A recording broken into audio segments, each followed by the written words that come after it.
Mama bedam, yeah, mama me. Mama bedam, yeah, mama me ya bebela. Nama baye wakama, nama tefomba wo wabalema. Edama nama wazo wete di wono fado. Ako konsia, asonze alias angono sok. Ya mombo balwene. Nicolas Obamantama. Enya mazu yona alias John. Mama menu wa nouvel ano John. Ye mombo balwene ale mvor awu diodi. Mina belle mina mininado. Atara sum. Eba ale mvor. Ale mvor. Onga suma dibo manbe ya yino kwa ya sikindaka. Haha, mete ana ntabezenyi ya nyi mandama fe ntabenyi ya mandamba. E trio minina ver le trio te ane trio be infelices, be desgraciados porque mina belle mine desgraciados. Amuta mazoda, amuna yo mina belle minina ver le mazumina kareta mdaligina karamore minina bonnema be. And the meaning of ne, the meaning of Bambaman, and Bambaman, Nyanga Tobosi, and then you mean a come covering, and the meaning you win for saying the Lobon. And you mean a bella minute of a mina fuman, the mina luminable covering. Amuna Akoya mina bebera. Enya Marco Subaba, Lemvoro. Yo to aname ya Guinée équatoriale ne. Eyo aduma nengabo etamese atarawe. Ya Policarpo Mozumbe mina mininga kenyi indamese. Mini kenyi indamese ne mina korobun. Mininga kenyi indamese ede mininga kona. Mengama mercurio. Metan. Mina ka ene zome ne ete. Mercurio a memese abanyo. Ne minanga evume mina sonyi nga ka nyonga kumsi amba kumu ya Guinée ebuba yebe nzoma zodo be yem eva lord mercurio beri mangama mercurio matan mate komini nga yeme zoma mangama etede mininga zona mese eba o ane mekimubore banyo zen de nyamba mercurio mini munya ngama mercurio abanyo ebanyo mese mercurio manzang amun anaka tikbo vombo Nyana mininga ebe zomembe ede mina Policarpo Mozumbe mininga mana taban. Nyama ngama ba mercurio mo bany wa ngama ba mercurio mo bany. Mercurio mete mamba kumsi akumu ya Guinée. Mumese menanga ebe vomanga anga so mercurio. Amba malong Guinée équatoriale mina mini mana taban bo mana bete. Ya bimo va manzi o mba ministro de obras públicas. Angongo alemvoro. Abango na fano novana ne futuro jedo no scuro. Yo karan nam ya Guinée équatoriale zamu walwe da nyungene buena madre. Yo karan nam ya Guinée équatoriale. Yela Veronica nya anda bila yeme jam obere bila besan. Yela Veronica nya yem bila danka wamende. Yela Veronica nya anda zazom e yonga yo buena madre yo karado bot. Nawe ya Guinée équatoriale. Comme yononga man songbo nonga man sodo.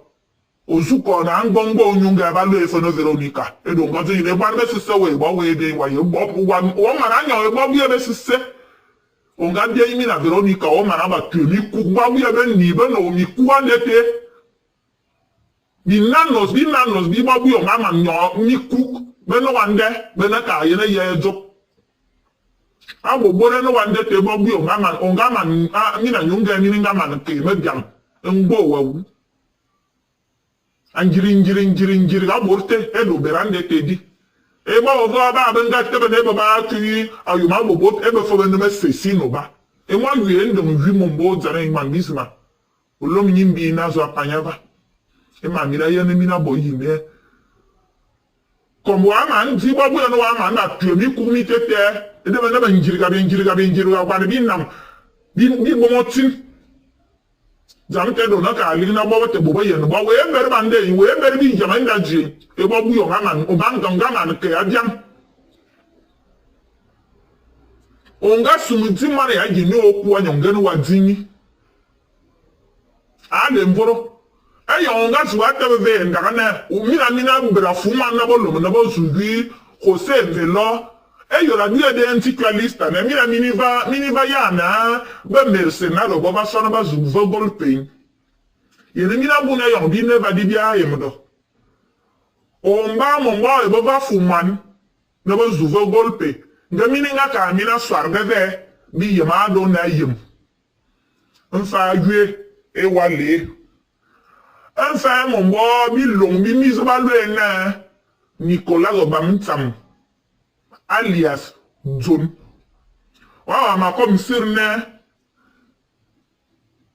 John you are going na ba bu ya be sise be na Europa va na ba kwan si da na wa mienu wa kwan fanyi ve ne akara nyunga ya wa mienu ye bo bu ya be sise mini ne sidosos mini ne infectados del virus VIH Inyo wa man ko bon baba yinde na be sise avo wa bon ministro de seguridad o man abo infectar Guinée Equatorial ngum o ta babu ya nyunga o so tu apa ya nenyo be senye beba enye so be ningbo va ya bo man be wa we ku wa visa bana Guinée ya ku wa bo infectar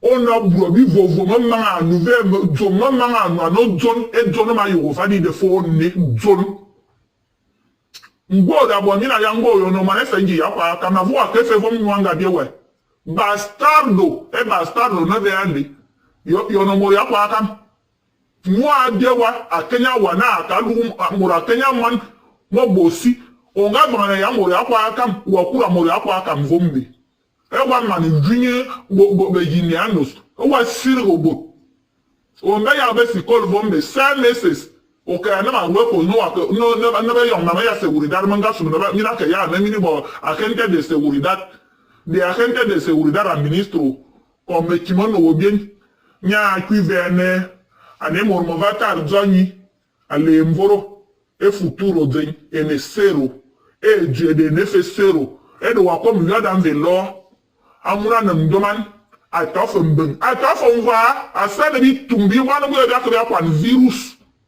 ya wanye na sise nama bete wo mini bere e de mina zono mina ya na dwin ambe ba wana na wo bia e ban agine mininga sumuju boro kwa wakeye kokora se Nicolas Obamitsam akwana yoradu e de ne fa lista akwana yoradu e na lista na wa ngwa fufu man na mina zono mina ve ngoma na mbe wa bera kuwa wakabu masivele ne mina ko konsia alias ambono so mina bera ke mina fumane bozu vinyim Velo akwa na lista wa Nicolas Obamitsam not a parcel de listo wa wara mina hypocrisia ta vat wo ne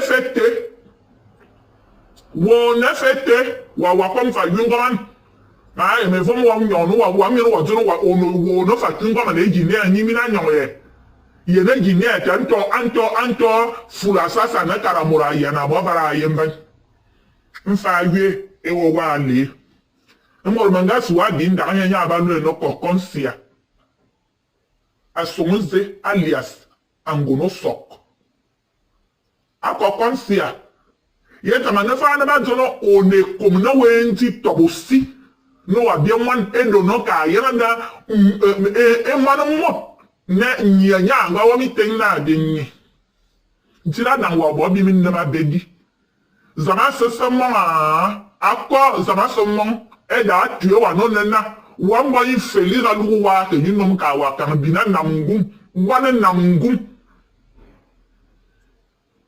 on zama ga bo ka ke mo na ngazi me zama agbo amuro no mbembe ya mina onongbo ono fa sum e da ali wa no ne fe ne onga suma dwuni bora ginu wa so nsu wa zo no wa ju bora ginu ayi wa ko o man ya boru mo ngoma man o man ya bora man ana de onga no no ko vise ses na mo ngoma nga zo na e mo fa na bra tu president mo ngomfa no nyira jono enyiwa lwe no ngum wa yem dona da boban ne eyon bo yem ngum ba to bi ko na ba ko ba nyo anyo a ni te ya ba anyo nga ko ne fa bo ndonkum enya na bera ki nje mo ngum fa ngeti fa e mo feria bera ye no ntimo siva an je cesse et donc ga je cesse on ndonkum nya nga li nye femini mana ati mam nye femini mana adi anuni después de utilizarle naka jumina boraka boto turar boraka bombe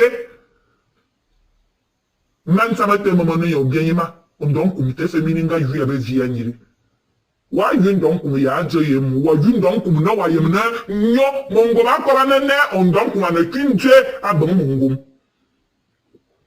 avant de feu mina botuli sar se pirana na mbo via na atara se pip ya on donc ya exercice mininga yu avant de wa yem do pour te belé benefe darle e baba ka asite ako konsia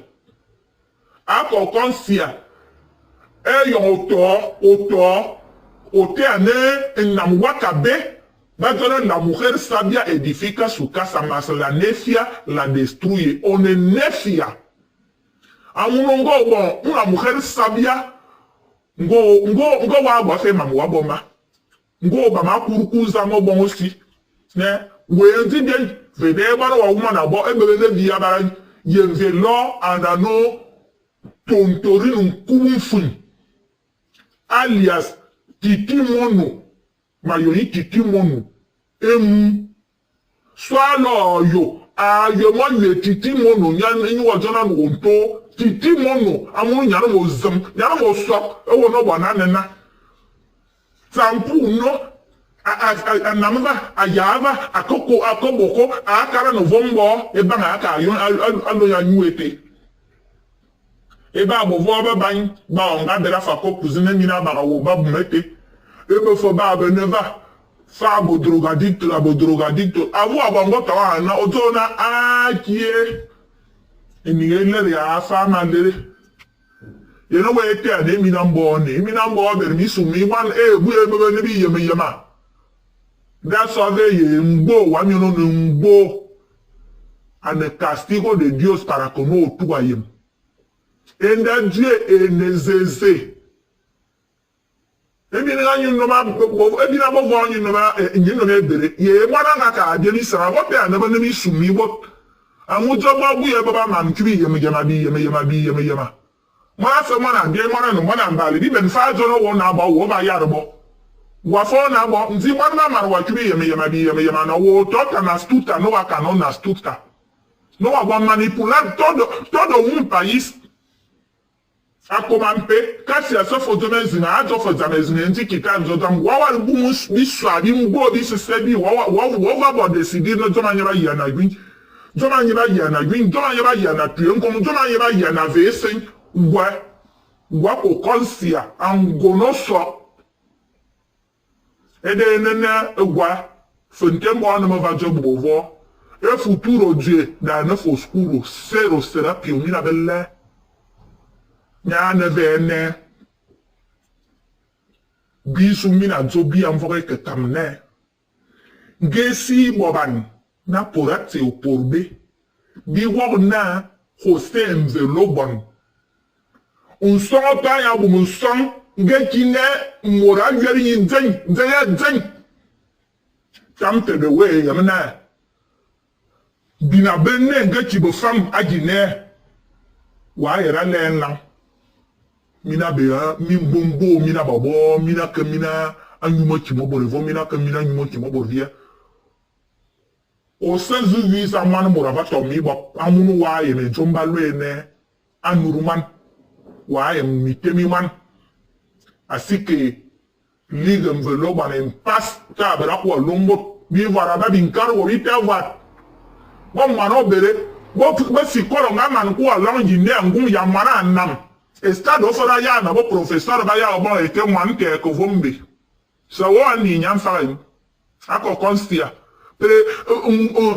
Primera dama mbe o wo mesimo vone wo ko no ndondo wo ko no fon wo ko no bitetam wo ko no bikan wo ko no kwas. Engo baja yine wona do. Biko baja yine wona dio. Wakuwa no moku wakuwa no mekimoku. Oberba supermercado. Wafo oberba pasteleria. Oberba fenyebana. Empresa de construction. Ye wamo. Ozu wafa ku tienda de ropa. Wafo na makiro.